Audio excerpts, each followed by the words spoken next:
A danas, na Veliki petak, rođendan je 16-godišnji Andreja Lisac. Puno toga preživjela je Andreja, a najveće iskušenje tek predstoji transplantacija srca koja će biti obavljena u Beču. Kampanja Srcem za srce, koju je podržalo stotine hiljada ljudi, traje do kraja aprila.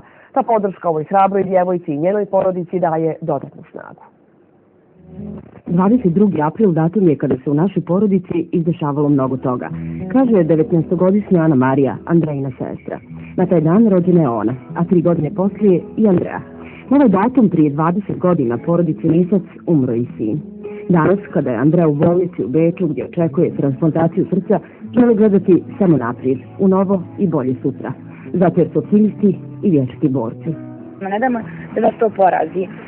On recimo crpi snagu i svojih roditelja, majke, oca, mene kao i njene sestre koja je sam velika podrška, a i meni isto dosta lakše biti sa njom i podržavati jer je sama takva, dobit će šansu za svoj novi život.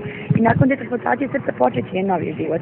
I zbog toga gledamo samo pozitivno tu stranu i ona je isto ubjeđena da će to sve proći u redu. Čim su čuli za dijagnozu za zahvat koji austrijskoj bolnici i AKH gotovo pa rutina, pokrenuli su akciju. U pomoć su pritekli mnogi njima poznati, ali i nepoznati ljudi. Mi svi smo nadali da će Andreja sutra, kako nekom drugom djetetu, isto to neće dosta dobro, dosta pozitivno, gdje će ljudi vidjeti da to nije kraj svijeta, da kada saznate za tu dijagnozu, da to da u stvari treba odpočeti ta borba za život jednog djeteta, da ne smije predati. Andreja je već 5. nedjelju u Beču na liječenju. Ljekari smatraju da bi za najkasnije 3 nedjelje mogla dobiti novo srce.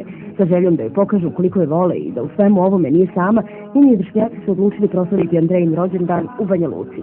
To je veseli jer prijatelji i porodice svakodnevno daju dodatnu snagu. Ipak neke stvari bi da može i mijenjala. Jako mi je teško što sam izolovana.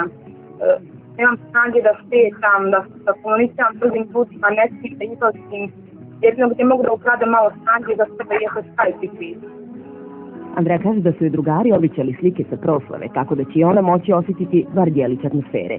Sljedeći rođendan će, sigurni smo, slaviti u pravom slavljeničkom ambijentu i to zahvaljujući svima koji su pomogli u akciju, pogotovo pozivom na broj 1416.